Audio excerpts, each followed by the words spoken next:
weekly time frame, Aussie Kiwi is definitely on the uptrend. You can see via the clear uptrend line here. So if I were to draw uptrend line here, you can see that the graph has touched 1 point, 2 point, 3 points, and 4 points, and is currently making a higher high. So you can see via the price action as well, lower high, lower high, lower high, lower high, higher high, and higher high. So currently it has made a lower low, a lower high, a higher low, and then it has going to make a higher high. So let's move on to a daily time frame to look at the structure more clearly, more at this structure right here. So if I were to click towards our daily time frame, let me just adjust the trend line slightly. Actually, let me just take this away and draw a trend line right here, because this will be a better fitting trend line right here. So this is a better fitting trend line for our daily time frame. Alright, so nothing much, still on the uptrend, still generating an uptrend. One thing I would want to worry about will be the counter trend line, which is from downtrend right here. However, I would say that it has already broken out of the trend line, coming back to retest before pushing up further. So this is a possible point for our entry right here.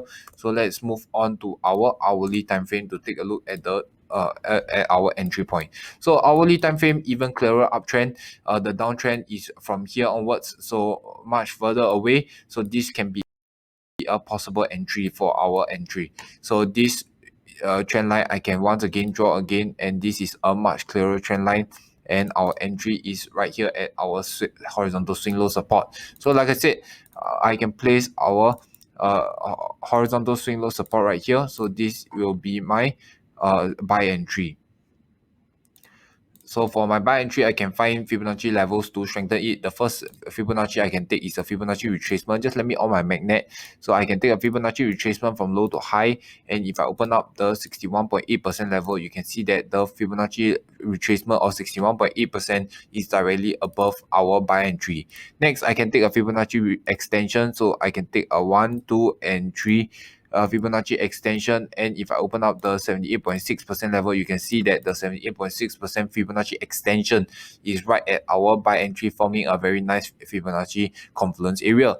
Next we can put our stop loss at our horizontal swing low support right here once again. So this can be our potential stop loss. Yeah, I will put it outside of the trend line, such that in the case that prices revert out of the trend line, then it will prove that our idea is invalid. So this can be our stop loss. So for our stop loss, same thing, we can find Fibonacci levels to strengthen it. So the first level I can find Fibonacci extension. So for extension, I can take 1 point, 2 points, and 3 points. And you can see that the 78.6% level is already near our stop loss. Next, I can take a Fibonacci retracement. So for retracement, I can take from low all the way to high, and you can see that the 61.8% level forms a very nice Fibonacci confluence area. So let me just highlight this area and show you that this is our bullish area. So this is where our stop loss will be. Maybe we can put it slightly below all these fibs, but I would choose to present it this way, such that I tag it right at our horizontal swing low support right here.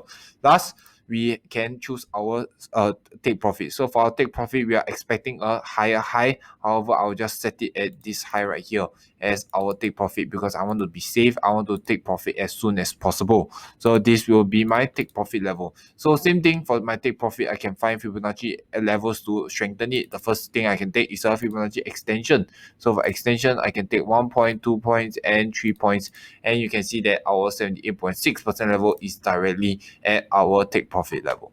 So this will be our take profit level, and this is a possible bearish area, and we can probably put our take profit slightly before the 78.6% retracement, so that we can take profit before the rest can take profit. So this is my hypothesis, whereby prices will come back to our trend line and touch it, as well as enter our buy entry before pushing up further to our take profit level. So let me just adjust this a bit. So this is my bias right here. Next, I can open up a stop loss to take profit ratio. So I can open a long position, and this is my stop loss to take profit ratio is about 1:2, which is quite ideal. And lastly, to put the final nail in the coffin, I can open up an indicator. So for indicator, maybe I can use Ichimoku cloud. So for Ichimoku cloud, you can see that the Ichimoku cloud is below the prices, and as well as the Ichimoku cloud is green in color, showing a bullish pressure for prices.